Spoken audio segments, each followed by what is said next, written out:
حدیث میں آتا ہے مجتمع قوم فی بیت من بیوت اللہ یتلون کتاب اللہ ویتدارسونہ بینہم۔ کوئی قوم، کوئی لوگ جو اللہ کے گھروں میں سے کسی گھر میں اکٹھے ہو کر، مجتمع ہو کر، جمع ہو کر اللہ تبارک و تعالی کے کلام کو پڑھتے ہیں اور اللہ تعالی کے کلام کو سیکھتے ہیں، تو اللہ تبارک و تعالی ان کو 4 انعام عطا فرماتا ہے۔ کتنے انعام؟ 4 انعام۔ نازلت علیہم السکینہ، اللہ تبارک و تعالی ان پر سکینہ نازل کرتا ہے۔ آج اگر کمی ہے تو صرف اور صرف اسی چیز کی ہے۔ مال بھی موجود، دولت بھی موجود، اسباب بھی موجود، ساری چیزیں موجود ہیں، اگر نہیں ہے تو ہمارے پاس اطمینان قلبی نہیں ہے، دلی سکون نہیں ہے۔ تو اللہ کے نبی صلی اللہ علیہ وسلم بتا رہے ہیں، سکھا رہے ہیں کہ سکینہ حاصل کرنے کا، سکون حاصل کرنے کا جو طریقہ ہے وہ کیا ہے؟ اللہ کا کلام ہے۔ نازلت علیہم السکینہ، ان پر سکینہ نازل ہوتی ہے۔ فغشیتہم الرحمہ، اللہ تبارک و تعالی کی رحمت انہیں ڈھانپ لیتی ہے۔ یہ کن کے لیے؟ جو اللہ کے گھروں میں سے کسی گھر میں، مسجد میں آ کے قرآن پاک سیکھتے ہیں۔ اور تیسری بات بتائی وحفتہم الملائکہ، رحمت والے فرشتے انہیں ڈھانپ لیتے ہیں، ان کو گھیر لیتے ہیں۔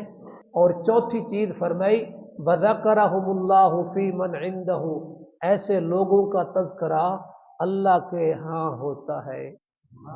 اللہ تبارک و تعالی ایسے لوگوں کا تذکرہ اپنے فرشتوں کے درمیان میں کرتا ہے۔ آج ہمارا کسی دنیا کے عہدیدار کے سامنے تذکرہ ہو تو اس آدمی کے پاؤں زمین پہ نہیں لگتے، جی مجھے فلاں آدمی نے یاد کیا ہے، فلاں آدمی نے میرا تذکرہ کیا ہے۔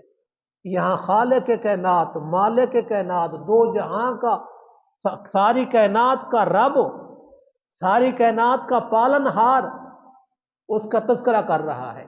اور دوسری حدیث میں آقا صلی اللہ علیہ وسلم نے فرمایا انکم لا ترجعون الی اللہ بشیء، تم اللہ تبارک و تعالی کا تقرب اس سے بہتر کسی اور چیز سے حاصل نہیں کر سکتے افضل مما خرج منہ، یعنی القرآن۔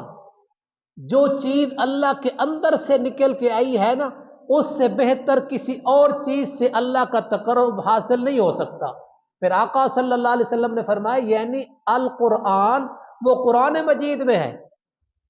اور ایک اور حدیث میں آقا صلی اللہ علیہ وسلم نے فرمایا تبرک بالقرآن، تبرک بکتاب اللہ، دونوں قسم کے الفاظ آتے ہیں۔ تبرک بالقرآن، قرآن پاک کی برکتیں حاصل کرو، کلام اللہ کی برکتیں حاصل کرو۔ دنیا کائنات میں اللہ تبارک و تعالیٰ کی رحمت کی، اللہ تبارک و تعالیٰ کی عطا کردہ اور اللہ تعالیٰ کی نعمتوں سے ہم مستفید ہو رہے ہیں، لیکن وہ عارضی ہیں۔ لیکن قرآن مجید کا جو برکت ہے، قرآن مجید سے جو نسبت ہے، یہ ہمیشہ کی ہے اور ہمیشہ ہی رہے گی۔ زندہ ہے تو رہے گی، قبر میں ہے تو رہے گی، میدان محشر میں ہے تو قرآن پاک کی برکت اور وہ اس کے ساتھ ہوگی۔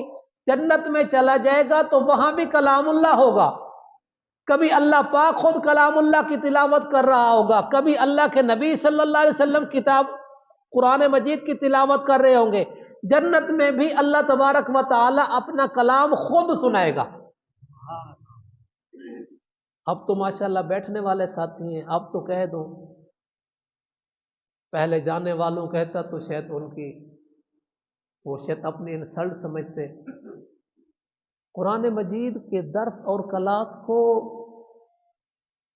کوئی اہمیت نہیں ہے، حالانکہ پیارے آقا صلی اللہ علیہ وسلم کی بعثت کا مقصد ہی کلام اللہ کو پہنچانا ہے۔ یا ایھا الرسول بلغ ما انزل الیک من ربک وَإِن لَّمْ تَفْعَلْ فَمَا بَلَّغْتَ رِسَالَتَهُ، میرے رسول، یا ایھا الرسول، اے میرے رسول، بلغ ما انزل الیک من ربک، پہنچا، بلغ ما انزل الیک من ربک، پہنچا اس چیز کو جو نازل کی گئی ہے تیری طرف، تیرے رب کی طرف سے۔ فَإِن لَّمْ تَفْعَلْ، اگر اس کے پہنچانے میں بھی کوئی کمی ہو گئی نا، فَمَا بَلَّغْتَ رِسَالَتَهُ، تو رسالت کا حق ادا نہیں ہوگا۔ اس کے ساتھ ہی اللہ تبارک و تعالی نے اگلا جو جملہ فرمایا ہے نا، وہ بھی بڑا دلچسپ ہے، ایمان بڑھانے والا ہے اور حوصلے والا ہے، اور قرآن مجید سے مزید نسبت اور تعلق کو اگر توجہ کریں گے تو اور زیادہ بڑھے گا۔ آگے اللہ فرماتا ہے واللہ یعصمک من الناس۔ علماء کرام نے تو بڑی باتیں لکھی ہیں، لیکن میں مفہوم عرض کرتا ہوں۔ فرمایا قرآن پاک کو پہنچانے کی ڈیوٹی اپنی سمجھ لو، اللہ تعالیٰ تجھے لوگوں سے محفوظ کر لے گا۔ اب مشاہدہ تو نہیں بتاؤں گا، تجربہ بھی نہیں بتاؤں گا کہ بتا دوں جی، کیا نہیں دیکھا؟ علماء کرام کے مخالف ہوتے ہیں، علماء کرام کی مخالفت کرتے ہیں، کہاں ہیں وہ؟ کہاں ہیں جو مخالفت کرتے ہیں؟ اپنی موت آپ مرتے ہیں۔ بڑے بڑے جو اپنے آپ کو طاقتور پاور والے سمجھتے تھے، اگر وہ بھی علماء کرام کے خلاف ہوئے تو اللہ نے خود ان کا بندوبست کر دیا ہے۔ کیوں؟ حدیث میں آتا ہے من عاد لی ولیا فقد آذنتہ بالحرب، جو میرے کسی ولی سے دشمنی کرتا ہے، اللہ تعالیٰ کہتا ہے میں خود اس سے جنگ کرنے کے لیے آ رہا ہوں۔ اور اس سے مراد علماء کرام ہیں۔ تو علماء کرام کو کیوں مقام ملا، کیوں عزت ملی؟ اس کی وجہ، وجوہات میں سے اصل وجہ جو ہے وہ حافظ ہونا، قاری ہونا، عالم ہونا، قرآن پاک کا سیکھنے والا، سکھانے والا، سمجھنے والا، سمجھانے والا۔ اگلی بات کرتا ہوں آخر والی بات کی طرف۔ صحابہ کرام کے بارے میں آتا ہے، صحابہ کہتے ہیں تعلمنا الایمان ثم تعلمنا القرآن، ہم نے پہلے ایمان سیکھا پھر قرآن سیکھا۔ صحابہ کرام ادھر ایمان لا رہے ہیں، ادھر قرآن سیکھ رہے ہیں۔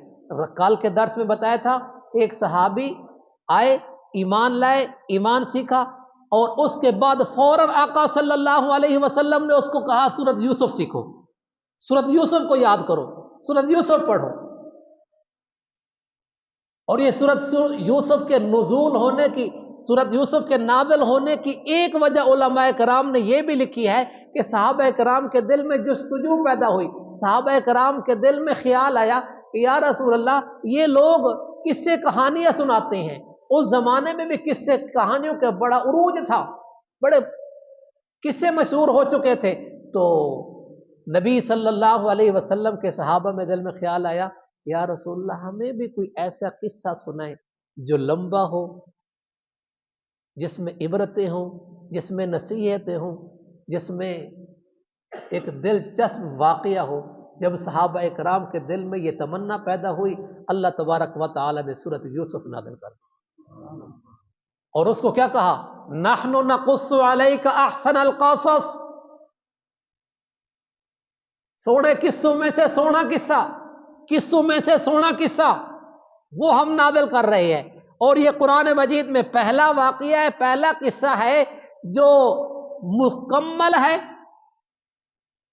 اس کا مطلب یہ نہیں ہے کہ مکمل کا مطلب یہ نہیں پورا الف سے لے کر یا تک، مقصود چیزیں، اہم چیزیں بے ترتیب ایک یوسف علیہ السلام کا واقعہ اور قصہ اللہ تبارک و تعالی نے قرآن مجید میں نازل کیا ہے، اور اس کو قرآن مجید کا حصہ بنا دیا سورۃ یوسف۔ اور سورۃ یوسف انشاءاللہ آج ظہر کے نماز کے بعد علامہ قاری عتیق الرحمان آوان، میں نے رات بھی بتایا تھا، کچھ لوگوں نے وہ اشتہار دیکھا ہے تو وہ سمجھا کہ ہمارے اپنے امام صاحب ہوں گے، نہیں، آپ کے امام صاحب کے آگے ربانی لکھا ہوا ہوگا، یہ یاد رکھنا۔ تو اس کے آگے میں نے آوان لکھوایا ہے، قوم لکھوائی ہے، یہ استاد الحدیث ہے تعلیم القرآن راجہ بدار کے، اور میرے شیخ الحدیث صاحب کے خص الخاص شاگرد ہے۔ تو انشاءاللہ اللہ تعالیٰ کی توفیق سے آج ظہر کے بعد وہ تشریف لائیں گے۔ ذہن میں رکھ لیں گھنٹہ کھنڈ کی کلاس ہوگی، اور انہی 5-7 دنوں کے اندر یہ رمضان کے اندر یہ انشاءاللہ یہ قصہ اور یہ واقعہ یہ انشاءاللہ مکمل کریں گے حضرت صاحب۔ تو انشاءاللہ آپ سے درخواست ہے کہ ظہر میں آنے والے تیار ہو کے آئیں، اور اعتکاف والے بھی پہلے سے تیار ہو کے بیٹھیں۔ انشاءاللہ یہ بالتفصیل واقعہ چلے گا۔ اللہ تبارک و تعالی آپ سب کو جزائے خیر نصیب فرمائے۔ اللہ تعالیٰ آپ کے بیٹھنے کو قبول فرمائے۔ اللہ تعالیٰ آپ کے بیماروں کو صحت عطا فرمائے۔